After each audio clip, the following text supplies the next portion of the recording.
Mel Albin. I'm the host and the founder of the Jazz Confusion My Power name is Hour. Dion Parson, and I'm honored to share my passion of music with you, our listening audience, through my cultural heritage.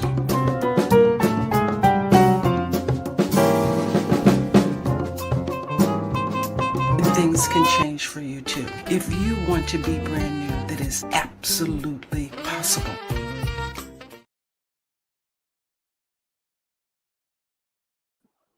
Welcome, everybody. And this is the Jazz Confusion Power Hour. And I'm your host this evening. My name is Mel Albin.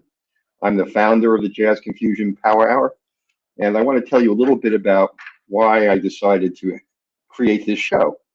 I think that one of the best parts about listening to music is getting to know the musician or the vocalist or the songwriter or the producer that produced the music that you love so much. So I want to take you backstage. I want you to get to know and hear the story about how each musician goes about creating that music, which is a labor of love. It's not something that they stand up and just sing or perform or play. It takes years of concerted effort, training, dedication, and I want you to get a better feel for what these artists do every day. So the Power Hour broadcasts weekly on the Source TV radio network. We broadcast live and streaming 4K and Dolby True HD. Source is a nonprofit 501c3 radio station. We support jazz and Black and minority micro businesses to build scale and to get on finance industry radar and ultimately create and increase the generational transfer of wealth, but helping the families and helping the community to prosper. We depend on listener donations, artists who appear on our show for mutual support, and also sponsors to cover the cost of broadcasting. So any donation that you make is greatly appreciated, and remember, it's always tax-free. The Power Hour has had over 150 amazing guests, whether well-known and becoming well-known, musicians and vocalists. Some of the artists on the Power Hour have included Eric Roberson, Mesa, Brian Culbertson, Paul Brown, George Benson, Raheem DeVaughn, Esperanza Spalding, Niels Jipner, Reagan Whiteside, Eric Darius, Greg Adams, Tom Brown, Costello, Pieces of a Dream, Kamasi Washington, Keiko Matsui, Kim Scott, Annie Lennox, Eddie Levert, Felix Cavalieri, Walter Williams, Dwelle, Maria Antoinette, Jay Brown, Miss Monet. I can go on and on. We've also had on the show, we've had the late Bobby Caldwell, Jeff Bradshaw, Tammy McCann, Jeff Beck, Eric Burden, and many, many more. So I want to give you the range of the kinds of artists that have appeared on this show, and we bring you the best in jazz and jazz crossover all the time. Tonight's no exception. Raised in Binghamton, New York, it was music in Steve's house, blues, rock and roll, and jazz. His dad's father, called Grandsir, played trumpet as a hobby and loved Duke Ellington, Louis Armstrong, Count Basie, Glenn Miller, and the big band swing music. His grandmother was a semi-professional stride pianist who gigged in restaurants and loved playing standards like Embraceable You and Honeysuckle Rose. Steve found the trombone by the fourth grade, and that became his artistic instrument lifelong. By the 10th grade, Steve began studies in Hartford, Connecticut, at the Hart School of Music under tutelage of the great Jackie McLean. Hartford became the new home where he would raise his family and teach in programs for over 30 years. Today, Steve is widely regarded as one of today's leading voices in the trombone. And I just lost my place. I apologize. and and he's performed at major venues around the world, including appearances at the North Sea Festival, Montreal, Vienna, Montrose, Newport, JVC, Detroit, Chicago, and Playboy Jazz Festivals, the Jimmy Fallon Show with Stevie Wonder at the White House tribute to Ray Charles. Davis appeared for over 150 recordings, including 20 as a leader. He joined the Berklee College of Music brass department as full professor.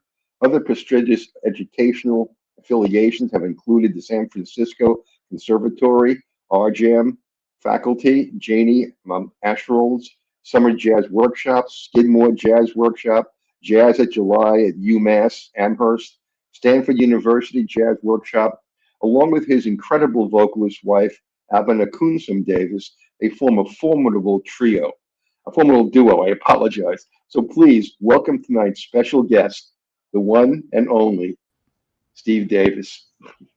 Hey, Mel, how are you? Welcome, Steve. Fine. I hope you heard my intro, so now you have to live up to it. I did. Thank you so much. I appreciate Well, it. it's well deserved. Steve, I always like to start out with a kind of a simple question. What's cooking? What are you doing for the rest of 25? What do you have in store for everybody for 2026? So why don't you take a shot? Yeah, great. Thanks for asking. I was jotting down a couple of dates that are coming up. Well, I just finished a week at Smoke Jazz and Supper Club with the We See All-Star group, which is the name of my most recent release on Smoke Sessions Records. And that band is really incredible. It features Eddie Henderson on trumpet and Ralph Moore on tenor saxophone, Terrific. and Rini Rosnes on piano, and Essiet on bass, and Lewis Nash on drums. And we will have some dates with that group at Dizzy's at Jazz at Lincoln Center and at Sculler's Jazz Club in Boston in mid-April of 26. Wonderful. And we just played last week together. And of course, you mentioned my wife, Abena Davis. We love playing together and playing quintet in the quintet format with, voice and trombone and rhythm section, piano, bass, and drums. So we have a few engagements lined up, notably at the Side Door Jazz Club in Old Lyme, Connecticut. Yeah, And that's the day after Thanksgiving. I think it's November 28th. So, some folks out there listening might want a little Connecticut Thanksgiving weekend getaway. The Old Lyme Inn is charming, and we'll be there at the Side Door playing on November 28th. Wonderful. You mentioned Essiet. He's one of the only people who have the same first and last name, Essiet. That's right. Yeah. And he was just on my friend's show, who has a show on my station, who I know you know. The show is called Sounds of the Diaspora with Dion Parson. Oh, Dion, yes. Oh, great. Yeah. So I met Essiet just recently on his show. Yeah, he's an incredible bassist and a really great guy. Yeah. Yeah. Good, terrific musician. Look, I want our listeners to know more about you. How did you become the artist you are today? So I want to start off, tell everybody a little bit about your childhood, where you grew up, your musical influences. Let me just tell people about that. Yeah. Excuse me. There was always music in the house, and in my family, I heard you refer to some of that. My parents were big listeners and music fans, and my father eventually played electric bass as a hobby. He was a newspaper journalist for many years, and my grandparents were also newspaper folks. So it was kind of like this sensibility around, as far as music goes, that there was just a great love and respect and admiration for jazz musicians, for blues musicians, rock and roll and folk musicians, and some classical music too. So I was lucky. I grew up in an environment where music was always playing, and we'd go see people play wherever we could. And then in Binghamton, New York, it just so happened that I came up with a real cadre of talented young musicians, people like Dina DeRose, the jazz vocalist and singer, Tony Cadleck, who's a great, renowned lead trumpet player and trumpeter in New York all these years, and John Hollenbeck, the drummer, saxophonist Chris Jensen, guitarist Tom Dempsey, and a gentleman named Maurice Taylor, Reese T, who's a talented guy. So, we had a whole group of us that were interested in the music, and we had a lot of support from our teachers and people in the area, like Al Hom at SUNY Binghamton, a pianist named Doug Beardsley. They both passed on. And perhaps the coolest thing is that the great bassist Slam Stewart lived in Binghamton, New York, upstate New York, of all places, the last 20 years of his life. So I grew up playing Little League Baseball at Recreation Park on the west side of Binghamton, and we just knew that this cool jazz slam jazz guy lived in the house past right field, having no idea that this is a guy who played with Lester Young and Charlie Parker and Art Tatum and Billie Holiday. And so I got to meet him, and we heard him play. He would come into the schools, and so by the time I went through high school, I was very into jazz music and ready to go out into the world and pursue it. Maybe I missed this, but how did you come to the trombone? That came around last for me. I started on trumpet. I wanted the saxophone, but I was sick the day that they doled out the instruments. So trumpet was my second choice, because my grandfather on my dad's side, he played it as a hobby. He'd play When the Saints Go Marching In, and he could belt that one out. So I loved the trumpet. And then I got braces. And in 1978, when I was 11, they were railroad tracks in your mouth. Right. So I had to switch. My band director, named Mr. Ross, who was an Eastman graduate and classically trained, but he had the foresight to tell me, Stephen, you can switch to euphonium or baritone horn, same fingerings as the trumpet. I can read the same B flat treble clef parts, but the mouthpiece would be bigger, and I was a little guy still, and it didn't cut my lips as much. And then I went from 11th cornet, in the trumpet section, to the only baritone horn player in the little concert band, in elementary school. And I fell in love with the sound and realized that, hey, sometimes I'm with the trombones, and sometimes I'm playing little runs with the woodwinds. And hey, this is kind of cool. Sometimes I'm the tuba sort of, and sometimes I'm not. And so I really loved that through junior high. And they conned me into the sousaphone for a while. And I was just kind of happy-go-lucky, just trying anything. And finally, one of my teachers, Mr. Mayola, in the stage band or the jazz band in junior high school, he suggested, you really, if you're interested in jazz, you should learn slide trombone. And I had one 10-minute lesson at the end, the last day of school. Mr. Ross, who was the brass guy, he gave me a student model horn to take home for the summer, and said, he showed me the correlations of the fingerings to the slide. Open is first, second valve is second position, first valve is third, 1 and 2 is fourth, even with the bell, etc., all the way down to seventh, and said, good luck. And so I went home for the summer, and I was trying to play along like with Keith Richards licks with my Rolling Stones records on trombone, and anything I heard, it didn't really matter. And I really was a little bit of a barbarian, I would say. I didn't really have any formal trombone lessons for a few years after that. So I really kind of found my own way. And looking back, I wouldn't trade it for the world, because I developed a kind of natural feel. Eventually, I had to get with the program and get some real lessons, and going. I've had a couple of other trombonists on my show. I've had Jeff Bradshaw. Jeff was never learned to read music. His dad told him to emulate the vocals. Yeah. Oh, yeah. Trombone. I believe it hearing his playing. Oh, yeah. Absolutely. Yeah. He's great. Yeah. So he has a totally different style.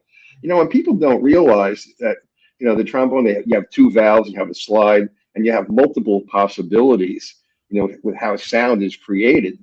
And it always fascinates me. To me, it's one of the most complex instruments, not simple, but complex. Yeah, it's the slide trombone without all the trigger attachments and stuff, just the pure straight typical trombone, which is what I play. I mean, there are different sizes and models, of course, but once I got that in my hands at around 14 years old, 15, and then I realized I didn't really understand it yet, but you sense that this is the most direct horn that I could play. There's very little impedance. You just, Yeah. you play it, and it's a very pure tone. And another thing about the trombone is that it sonically it rests and resonates right where the male voice resonates. It's literally right where I talk and sing, and it's right there. So you mentioned Jeff Bradshaw and singing through the horn or emulating singers, and that's in a different style, of course, but that's exactly what I try to do, is just sing through my horn. Yeah. Yeah, it's really wonderful. Steve, you're always included among some of the really great contemporary jazz trombonists like Steve Turre, Wycliffe Gordon, Marshall Gilks, John Fedgcock, and Michael Dries. How is your trombone technique similar or different from those great trombonists? Yeah, everyone you mentioned are all great. Yeah, I think all of us, you're just going to have your own personality when you play any instrument. And you're going to have your heroes and your influences. For me, and I'm sure with many of the great players you mentioned, you could put us all in a room and bring up names of historically great trombonists all the way back to Kid Ory or Jack Teagarden or Dickie Wells or J.J. Johnson, of course, and Curtis Fuller, Slide Hampton, Frank Rosalino, Carl Fontana, Al Gray. I mean, there have been so many greats in the history of jazz music. And so I personally gravitated early on toward J.J. Johnson and Curtis Fuller. I happened to hear recordings that my father had in his record collection of J.J. with Miles Davis in the early 50s and other recordings, J&K, Kai Winding and J.J. Johnson. And of course, Curtis Fuller with Art Blakey and the Jazz Messengers, and on some of the other Blue Note records with people like Hank Mobley and Lee Morgan. And I just, I heard those two and a little later Slide Hampton and really felt that, particularly JJ, it was like on Horace Silver's recording Cape Verdean Blues from the mid 60s. So he was really at his zenith at that point, technically, and just his sound, his command. And I'm not thinking about that stuff. I just liked it. And I heard it and thought, that's a trombone, like, wow. And I kind of got spoiled, from that point. And at some point you realize, though, that you're sort of stuck with yourself, and it's like, no one's going to be J.J. Johnson or Curtis Fuller or any of the greats. And then I started to embrace a little more along the way my own sound and my own instincts about playing. And then you kind of really just try to play what you hear, play what you feel, sing through the horn, keep studying harmony and rhythm, and learn tunes, learn repertoire, learn about chord progressions. And pretty soon you realize this music we call jazz or improvisation, it's a language. It's a universal language. And you're kind of pulling from all kinds of players. I mean, I love Dexter Gordon. I love Miles Davis. I love Chet Baker. I Hank Mobley, I mentioned. I mean, I could go on and on with all Jackie McLean, who somebody I left off that I love how funky he can get his trombone shorty. Oh man, he's great. Yeah, absolutely great. And were it not for, say, Fred Wesley, maybe there wouldn't be trombone shorty. Although he's from New Orleans, so he comes from that second line tradition, which is so strong. He comes Marsalis, the other, they all come from that. Yeah. Delpio Marsalis is a great trombonist who's my colleague and roughly my age, and he's great. And there's so many great players today. I'm listening to everybody. One time, I got to know Curtis Fuller years ago very well, I followed him around in New York when I was young. I watched him play many times, and then he really kind of took me under his wing. So through my 20s and 30s, we were very close. And he told me one time early on, he said, Stevie, I'm not trying to win any trombone Olympics. He said, I just want to play some pretty melodies. And I thought, well, you do that. And I think you kind of already have won the trombone Olympics, but it sticks with me that his humility and soulfulness always shine through first, and he dazzles technically on the trombone. So Yes. Curtis, Let's let people hear some of your work, and they can hear the voice of your wonderful wife, Albin. Let's play Paper Moon, which I've always loved that song. And you and I were talking before the show started. It goes back to 1932. But why that song? Why did you and Albin choose it? And tell us a little bit about the background. I'm trying to remember. That's Harold Arlen and Yip Harburg. Is that right? The Tan. I think that's one of the great American songbook standards.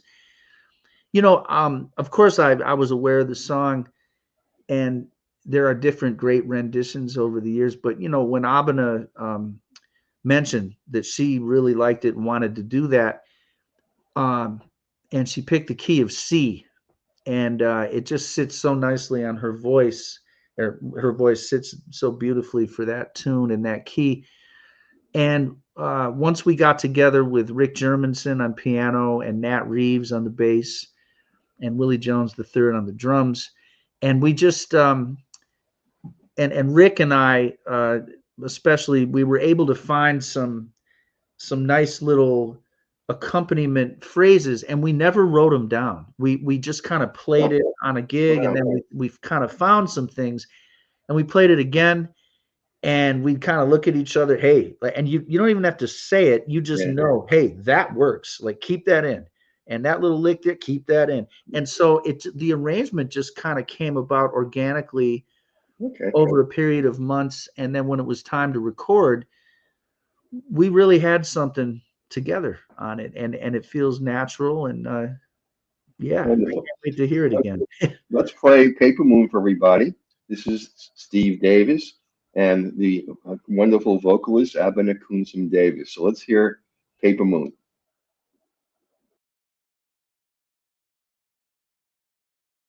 I never feel a thing is real when I'm away from you. Out of your embrace, the world's a temporary parking place.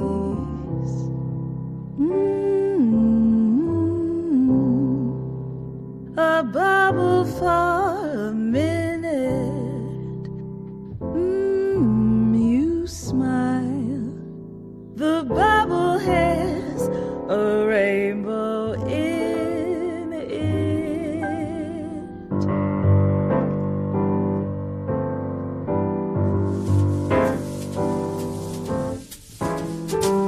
Said it's only a paper moon floating over a cardboard sea, but it wouldn't be make-believe if you believed in me.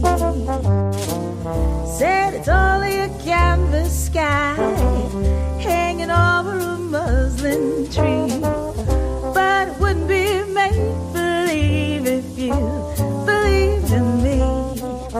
Without your love, it's a honky-tonk parade. Without your love, it's a melody played in a penny arcade. It's a Barnum and Bailey world, just as phony as it can be. But it wouldn't be make-believe if you believed in me. Say I do the ding-dee-da, do you do da, bip-ba, do ya do the ding-dee-da. Say do you do da, do-do-do-do-do-do-do-ya-da.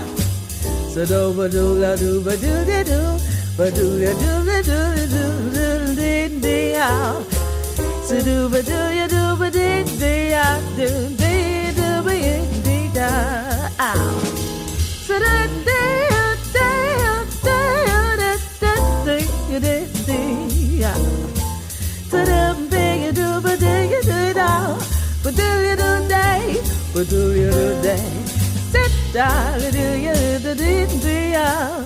Sit do ba dee dee da. Da da, ba do ya do dee ya.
It's a melody played in a penny arcade. It's a bottom and belly word, just as funny as it can be.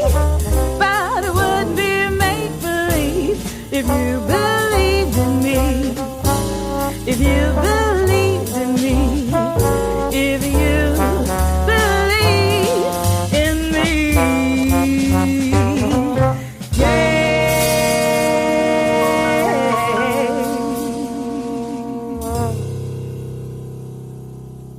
That's great, Steve. Your mic's off. Turn your mic back on. Yeah, I got it on. Yeah. Yeah, that's great. We got some comments from listeners already coming in. Oh, This one- nice. This is Nice. from Pauline Rivera. Steve, you have such a distinct and warm tone and great vocals. Oh, that's very nice. Thank you, Pauline. Wow. Here's another one. Charlie Denson loves scatting. Yeah. Albin is a good scat singer and really delivers a song, the melody. Yeah. It's beautiful. Bonnie Dickinson, smooth, great arrangement of this classic. Thanks. Thank you all. Wow. Another one, Betty Zachary, great horn harmony and smooth chord changes. Wow. That's a great compliment. Thank you. Yeah, yeah. Thank Well, you, look, you Betty. got people loving your music already. Oh, that's so great. Well, that's the idea. You know, back to like the style thing about Mhm. playing trombone for me, that's my instrument, you know, that's my voice. It's precisely that. It's your voice. It's the way you express yourself musically. And our job as musicians is to play songs for people.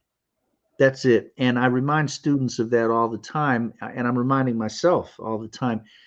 Yes, we musicians can get really in the weeds with, you know, all the cool theoretical harmony, and you can play this chord or this scale over this chord, and you know, and the technical aspects of any instrument. For me, it's trombone. And but ultimately, I really am not very interested in how high or fast I can play, or you know, I mean, I like to play things, you know, on the horn. I can get around the horn pretty well, but like Curtis Fuller said to me years ago, I'm not trying to win any Olympics. I'm trying to play good music and be connected to the song, and always keep the listener in mind, always, and try to connect with the audience, and yes, connect with your fellow musicians. You have to do that.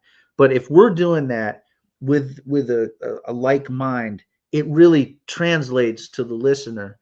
And people hear, like the comments that came in, I just love it. I know Albin is going to love it.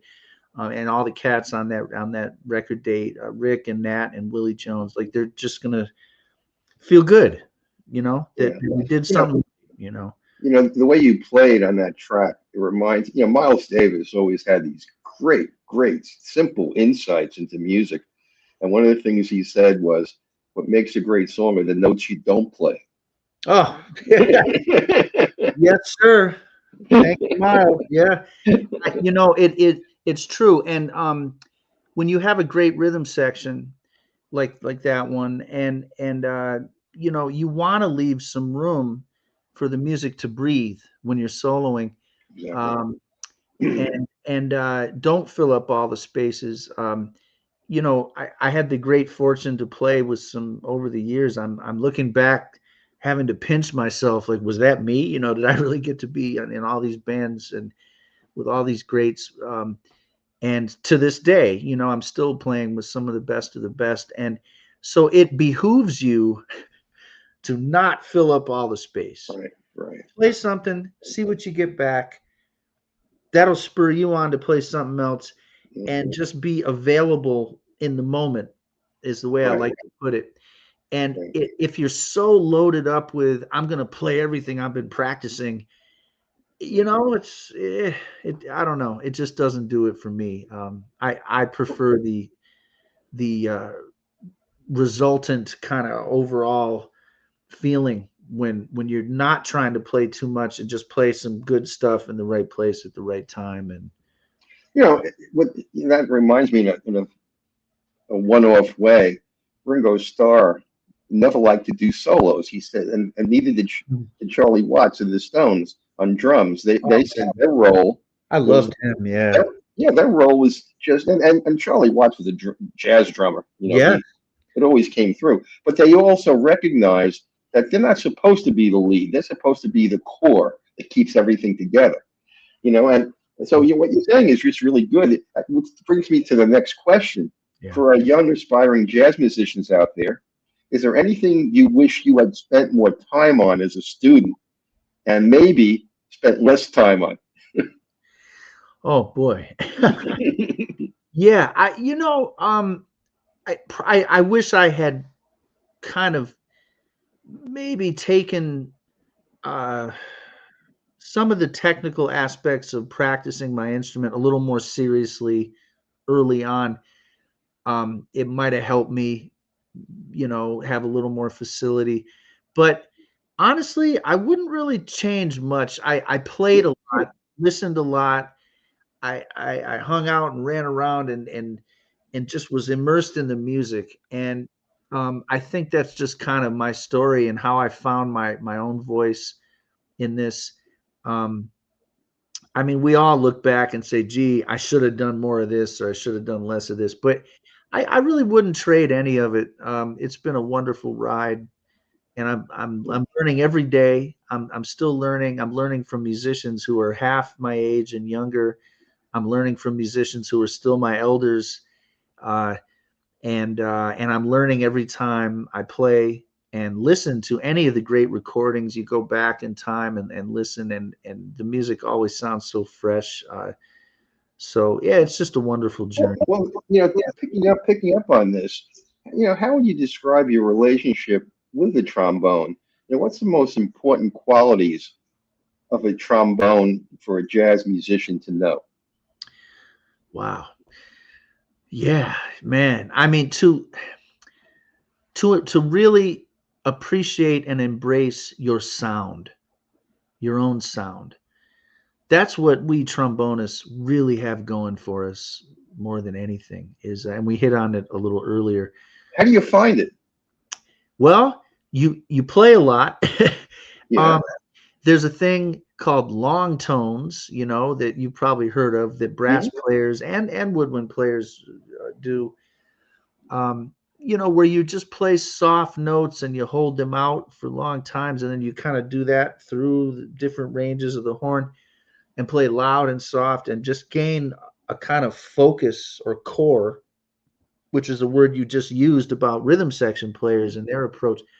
And I'm thinking about Nat Reeves on the bass. He's someone who really understands that as a bassist. Just what you described about Charlie Watts's drumming. It's like it's a universal concept. The great rhythm section players get it.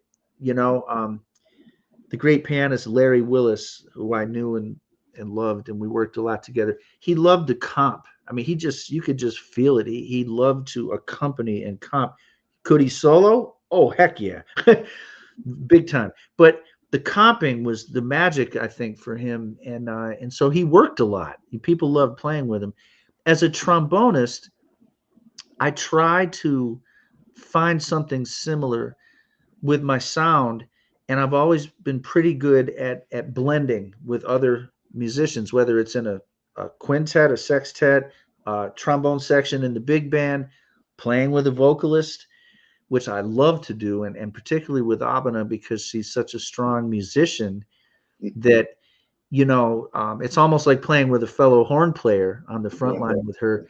And I love to, you know, play behind her, and her phrasing is so hip that I get to fall into some hip spots that feel good to me, you know, like to play, like I would want to play there, you know, where she left the space. And so you know, I've always, and then of course playing with any rhythm section, something I've talked about over the years, it just kind of occurred to me that as a trombonist, you know, I really try to be like a fourth member of the rhythm section.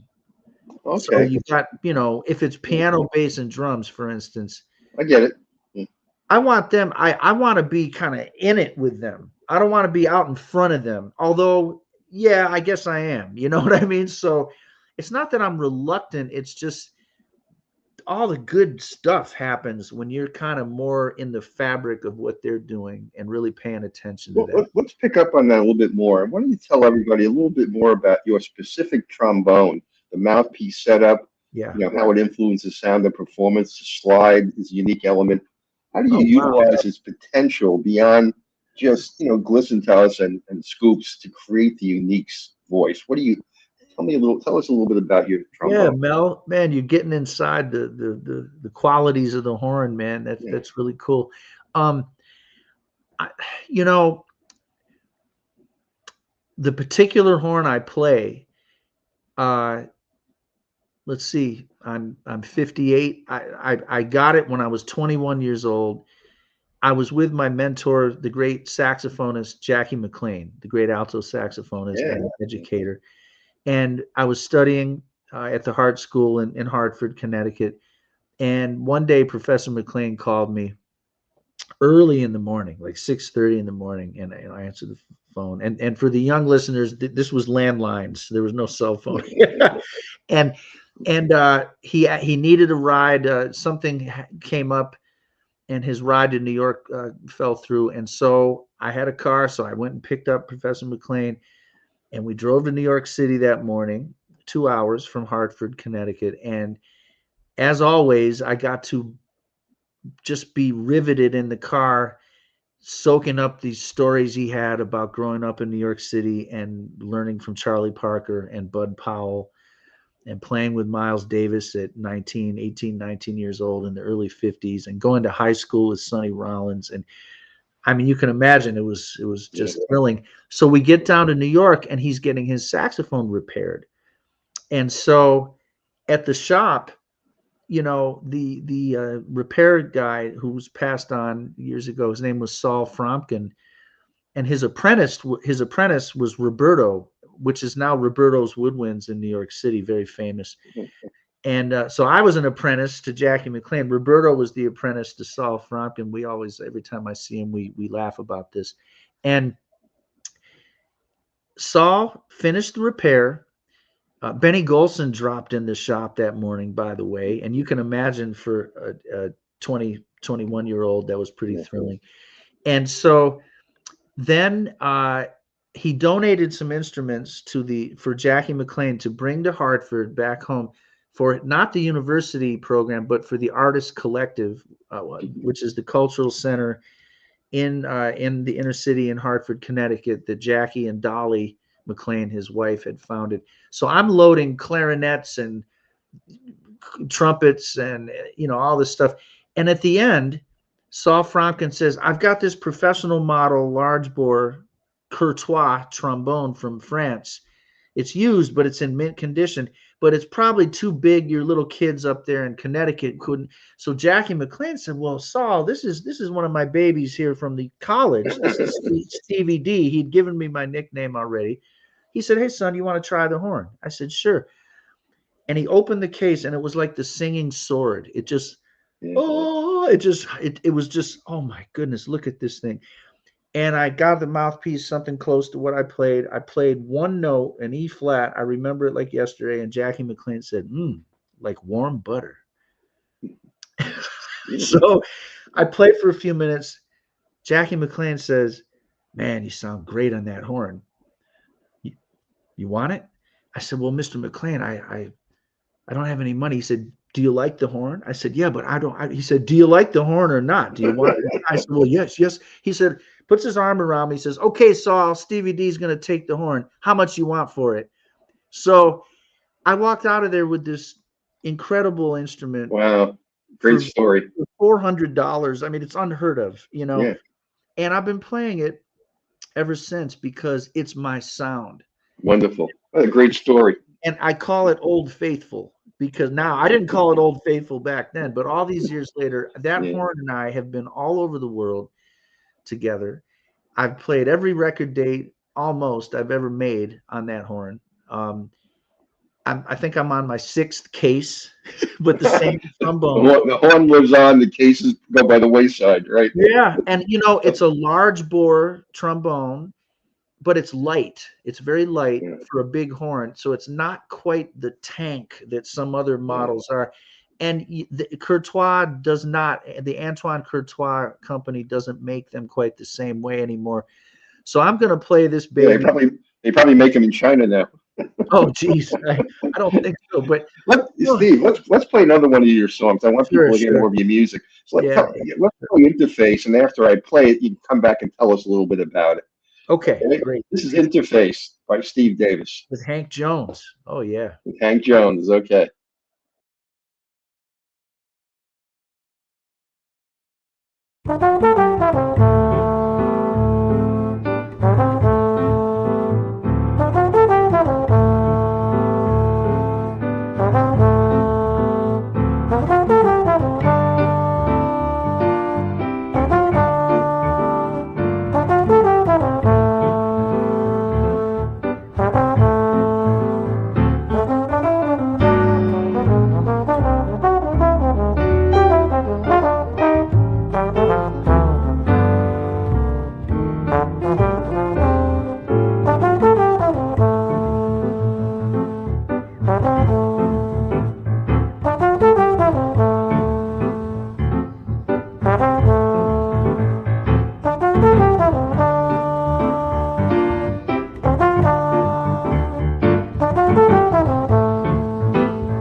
Hey, Steve, that's just really terrific.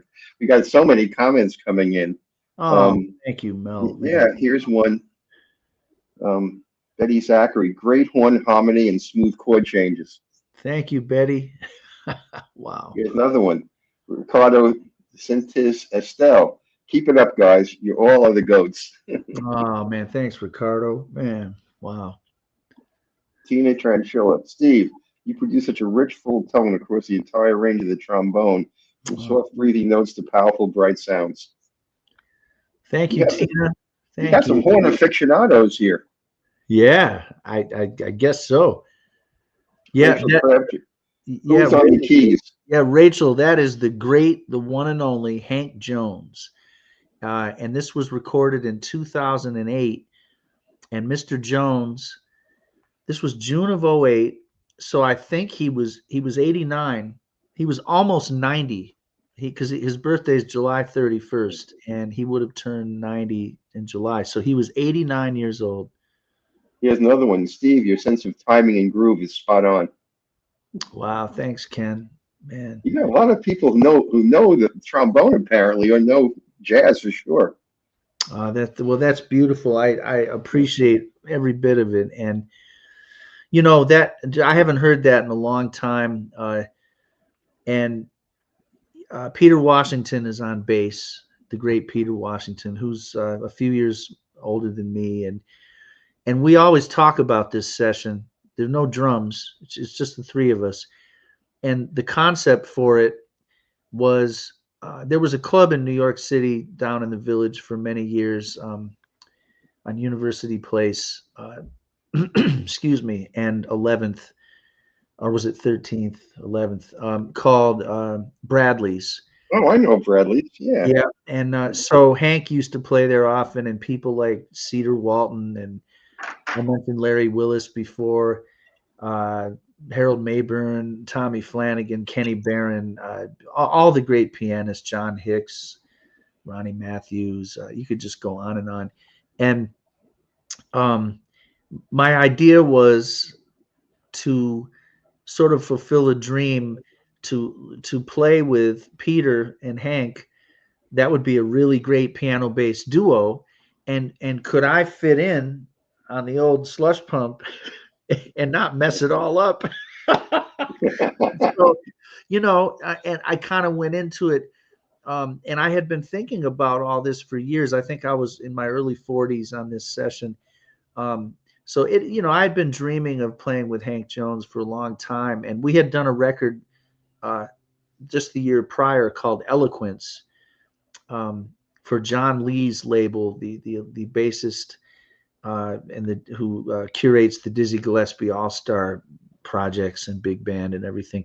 And so he had started his own label. So we did Eloquence for the JLP label. And then this one, we did it as a follow-up because Hank Jones told me after the first session, he was very proper when he spoke. He said, why Stevie, we had such such a good time. I think perhaps we ought to do it again. And What's the background, Steve, on the song Interface? Well, that's Hank Jones's composition. Okay, thank you. Yeah. And I learned it just by going to hear his trios with George Mraz on bass and Dennis McCrell on drums, or, listening to different versions. I think he recorded it originally maybe with Dave Holland and Billy Higgins on a record called The Oracle. I think I have this right, from the late 80s maybe. And so I used to listen to Hank Jones play trio and solo piano all the time. And this is what I was talking about earlier. Yes, I love the trombone and I love the lineage of great trombonists, but my interest has always been, could I fit with the rhythm sections and my fellow horn players, the trumpeters and the tenor players? If they like you, then you got your spot. You know what I mean? And the trombone club, that's meaningful too. And I love playing in the great big band sections and just being with fellow trombone players.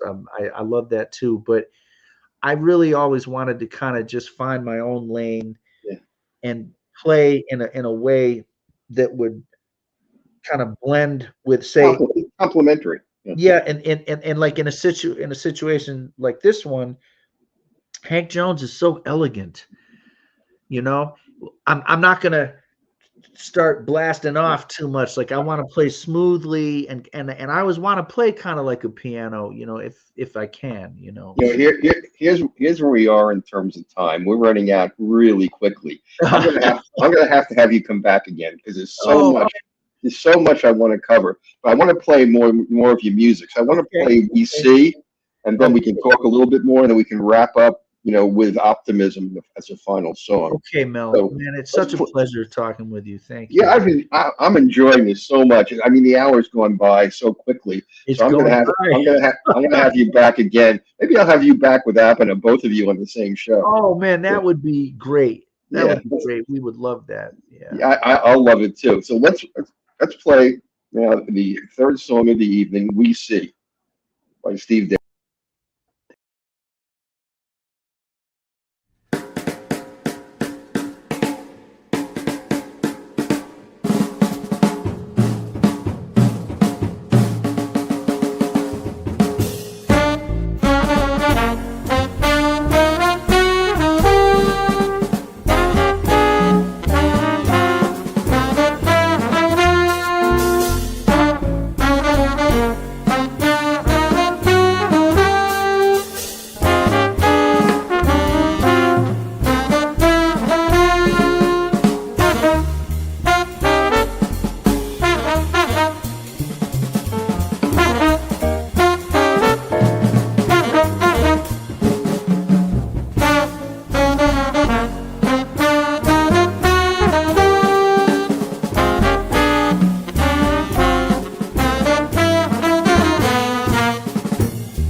Wow, Steve, that is just super.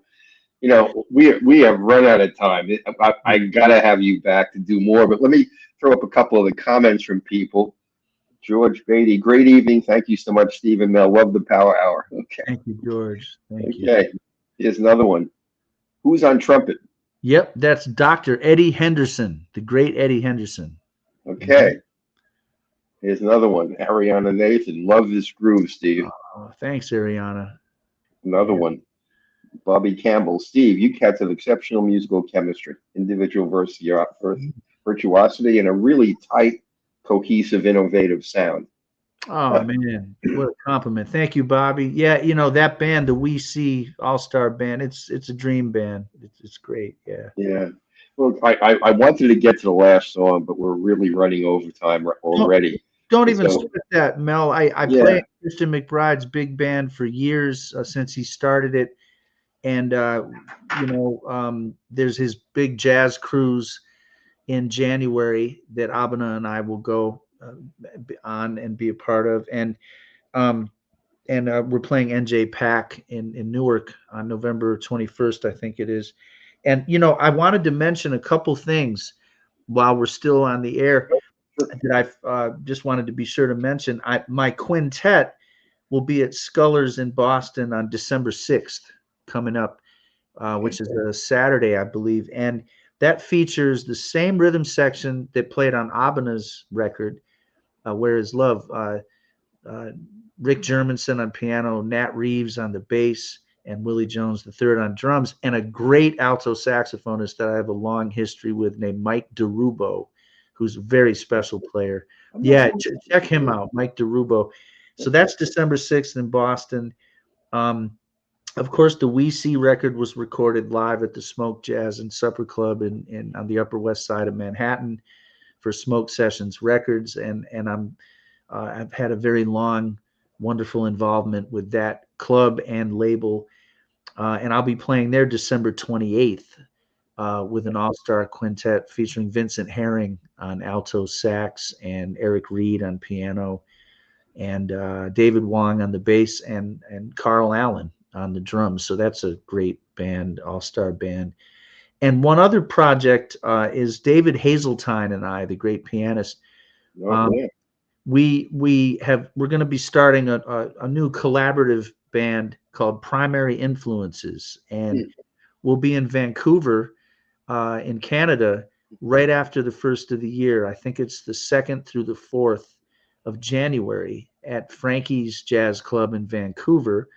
And we have plans to record and play at Smalls down in Greenwich Village in New York City. I think that's January 11th.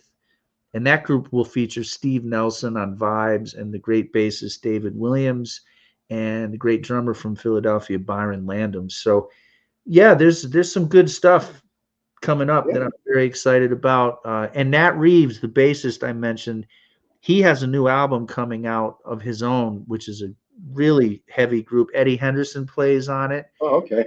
Eric Alexander plays on it, and myself and Orrin Evans from Philadelphia, great pianist, and Jeff Tane Watts on drums. So look out for Nat Reeves' new record next year as well. I'm glad to hear they're still letting Americans into Canada. Me too. Yeah, I might have to just camp out up there for a while. Things are going. Look, Steve, this has been just a wonderful evening, and I want to have you and Abena back on, sometime, maybe early next year, and you'll have some more music maybe coming out too. And we would love that, Mel. Yeah, I truly love this evening, and I want to thank you for taking the time to spend with me and with everybody. We had 198,640 people tuning in tonight. Oh, beautiful. So you got a lot of people. Man, thank you, Mel. Yeah. There's one other thing I want to mention too. I have 3 children. They're all musical. They're all grown now, pretty much. And my son Tony Davis, he's 31 years old. He resides in New York City. He's a great guitarist, and he's got recordings out. And he's got a new project coming out called Jessamine, and he plays all around New York. He works with the drummer Jonathan Barber and his Vision Ahead group, and many other things. But Tony Davis, and then there's my daughter Angie, who teaches and sings music in the Hartford area, and then the youngest is Nikki, who plays tenor sax, and he's coming. He's a bebopper. A bebopper, okay. Yeah, but I just wanted to mention them. We're all so proud of everything they're doing. So I'm sure you are. Well, look, Steve, again, it was a real pleasure. If you want to hang around for a few minutes after the show, we can chat a little bit. that would be great. Again, it was a wonderful evening, and we'll have you back for early next year. Thank you, and thank you to all your listeners for tuning in, and I really appreciate it. Thank you. Wonderful. We'll see you in a few minutes, Steve. Okay, it's a pleasure. Good night. Thanks. Well, that was a great Steve Davis. Boy, that time just flew by. There's so much I wanted to talk to Steve about we never got to, and there's more music I wanted to play also. But they'll be back again, so you'll have Steve, and maybe you'll have Albin here with him. And Albin has been on my show before too. Now tune in next week, because next week we have the incredible Mark Williams. Mark is one of the smoothest R&B and soul vocalists you'll find anywhere. I think you're going to love his music.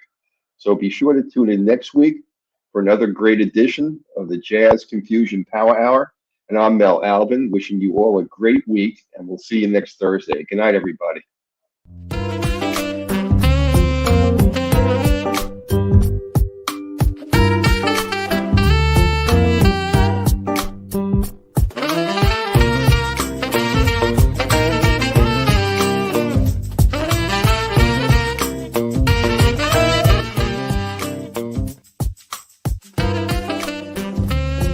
I'm Mel Albin. I'm the host. I'm the founder of the Jazz Confusion Power Hour. My name is Dion Parson, and I'm honored to share my passion of music with you, our listening audience, through my cultural heritage.